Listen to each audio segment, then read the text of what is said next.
nome nos faz tremer. Percebi que é horrível ter só ar dentro do estômago. 19 milhões de brasileiros acordam atualmente sem saber se vão conseguir alguma refeição para o dia. 2 anos atrás eram 10 milhões. Se para alguns a fartura está assim disponível nas prateleiras, para essa gente com fome é preciso diariamente buscar alguma saída. Em Cuiabá, a distribuição de pedaços de ossos com retalhos de carne tem formado filas. A repórter Yanara Garcia foi até lá. Esse açougue distribui os ossos há 10 anos, mas ultimamente bem mais gente tem aparecido pedindo ajuda. Tanto que a distribuição, que antes acontecia uma vez por semana, agora acontece 3 vezes. Marcamos dia e horário para eles virem. Primeiro, em respeito a eles, uma forma de carinho. Para a dona do açougue, a crise provocada pela pandemia só fez a fila crescer.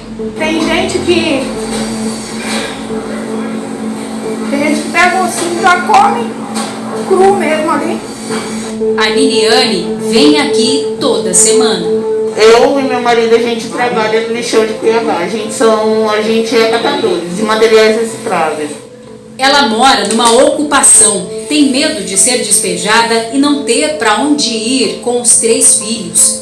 Eu vim aqui hoje para mim estar podendo pegar o ossinho, né?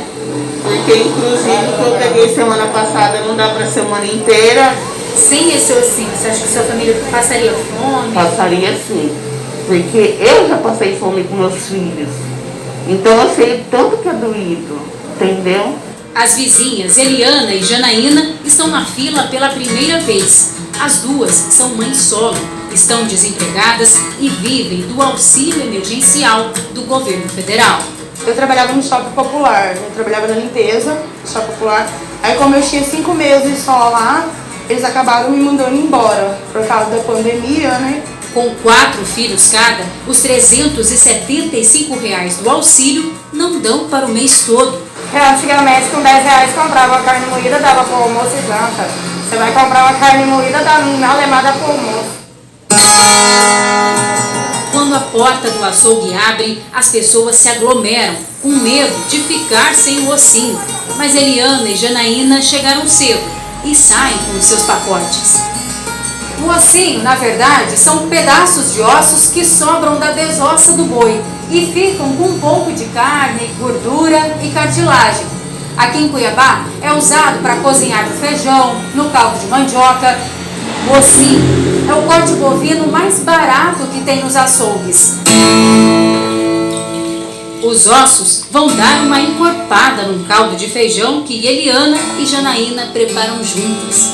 Tudo aqui no fogão a lenha agora. Pra gente poder economizar o gás. Essa carne aí vai durar quanto tempo pra vocês? Uns 3 dias. A gente come agora, depois a gente separa em vasilhinhas e guarda no congelador e vai tirando uns 2, 3 dias pra mim e pra ela. Certinho. Aí é manter a barriga cheia até segunda-feira, quando tem fila na porta do açougue de novo.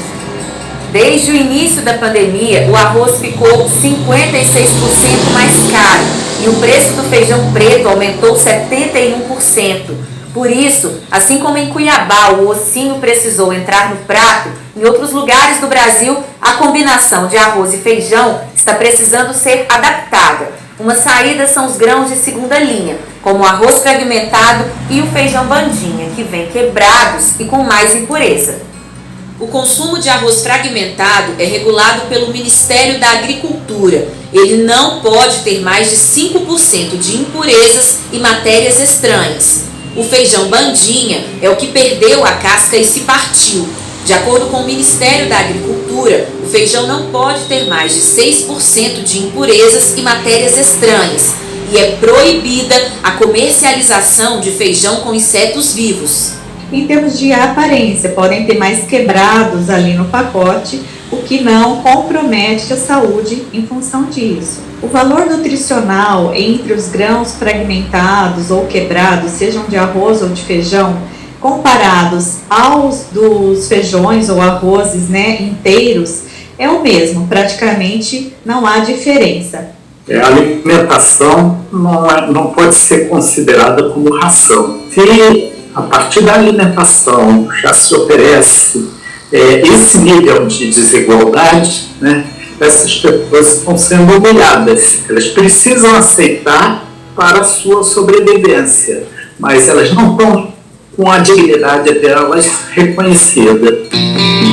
No Rio de Janeiro, a Kátia tem alimentado os 3 filhos com feijão bandinha do Ave. Ela vive com a Bolsa Família, de R$260.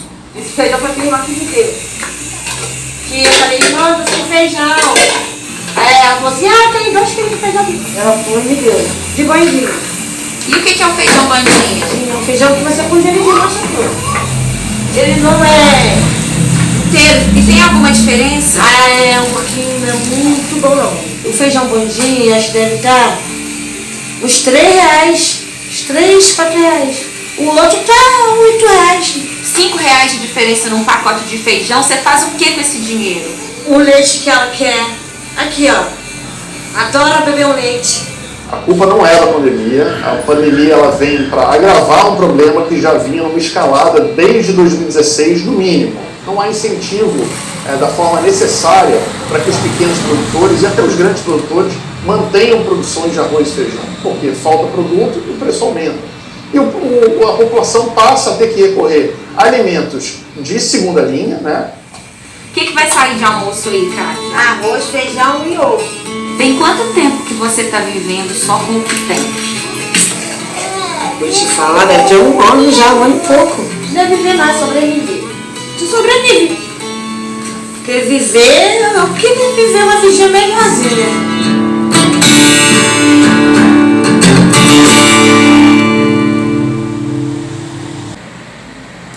Dolorido demais, Natuza. Solidariedade para manter as pessoas alimentadas.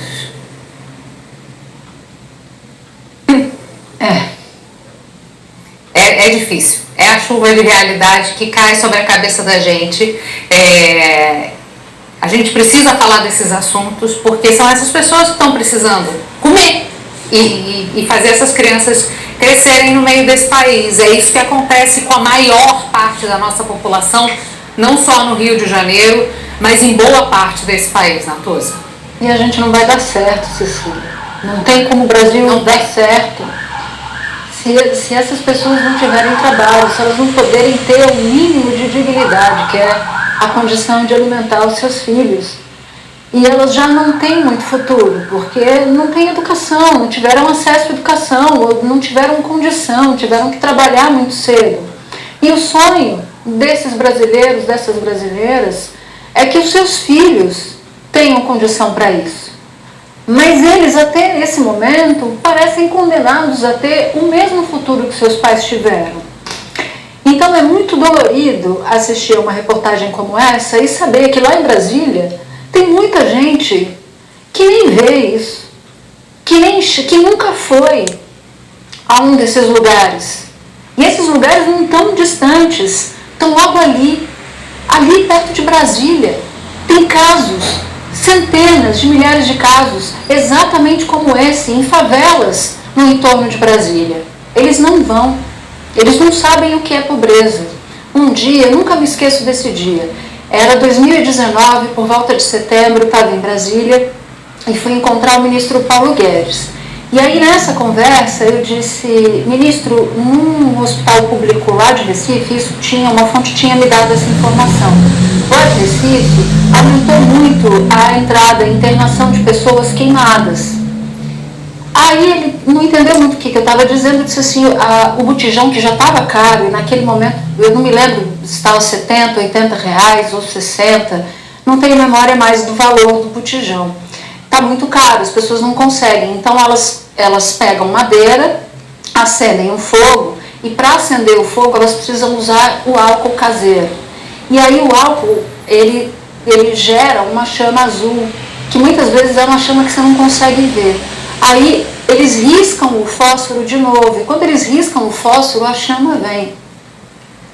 Enquanto eu dizia isso, porque o contexto era, quando vem a política social de vocês? Quando vocês vão fazer uma política social robusta para o Brasil? E naquele momento eu senti, e foi uma sensação, não tem fato nisso, que aquilo não entrou no coração do ministro Paulo Guedes. Eu não sei nem se ele se lembra disso. Mas eu cheguei a uma conclusão, desde então, que todo ministro da economia precisa fazer um estágio pelo Brasil. E não é o Brasil profundo, é o Brasil que está do lado deles. Se você não conhece o Brasil, é muito fácil discutir política fiscal, é muito fácil discutir turbulência política. O que é difícil é fazer algo que resolva a vida dessas pessoas. Porque, de novo, vou voltar para o início desse comentário, nós seremos todos fracassados, classe média, ricos e, sobretudo, a população mais vulnerável, se não resolvermos todos a vida delas. E isso, a gente essas pessoas só estão de pé, essas crianças numa baita insegurança alimentar, graças à solidariedade das pessoas. E essas pessoas que são solidárias, elas têm uma dificuldade enorme de dormir, porque elas sabem que elas ajudam 100 pessoas, mas tem outras tantas que não recebem.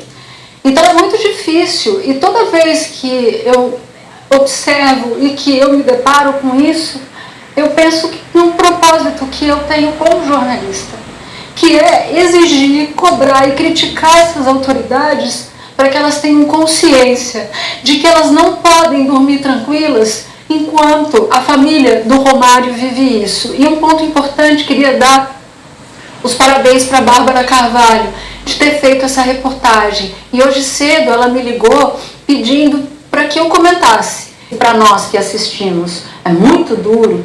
Imagina para ela que esteve lá, que conversou com essas pessoas, que as viu chorando, que sentiu um segundo durante o período de reportagem a tristeza que elas têm, sem que lá em Brasília se olhe para elas como deveria.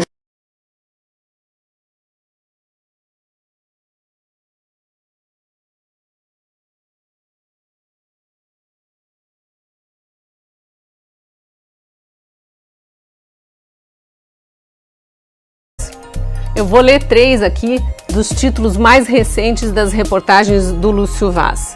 Rodrigo Maia fez 230 viagens em jatinhos da FAB, 46 para a casa dele. Está garantido por lei. É certo ou é privilégio? Davi Alcolumbre, presidente do Senado.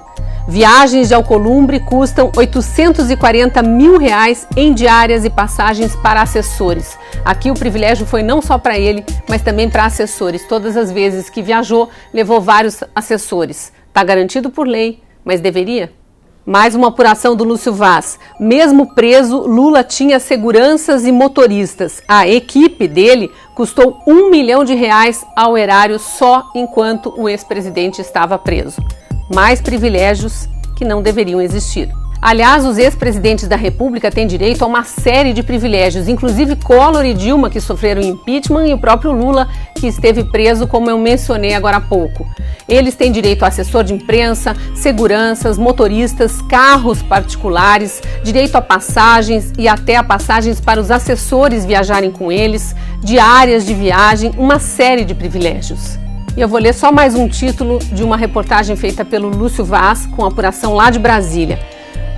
Farra das filhas solteiras custa R$4 bilhões, sendo que tem até irmã e neta de 87 anos na festa. Aqui são as filhas solteiras de funcionários públicos, não só de alto escalão, nos vários poderes da República, tanto legislativo quanto executivo e judiciário, que têm direito à pensão quando os pais morrem, desde que elas não sejam casadas. Uma outra reportagem recente da revista Piauí me chamou muito a atenção. Ela mostra que o Brasil pagou pensão por mais de 100 anos para os herdeiros de um único funcionário público. Ele era um tesoureiro da alfândega no Maranhão, morreu em 1912, deixando viúva e 8 filhos. Um desses filhos, uma menina, era bebê na época e faleceu com 108 anos, ainda recebendo pensão do pai. Recebeu a vida toda, assim como alguns dos irmãos, as irmãs, né, na verdade, que não se casaram. É o caso das pensões para filhas solteiras, faleceu com 108 anos e só então o benefício foi extinto. Se esta senhora tivesse filhas solteiras, mais uma geração receberia a pensão. E tem gente que ainda fala que o Brasil não precisava de reforma da Previdência e que não precisa de reforma administrativa, inclusive para acabar com muitos desses privilégios.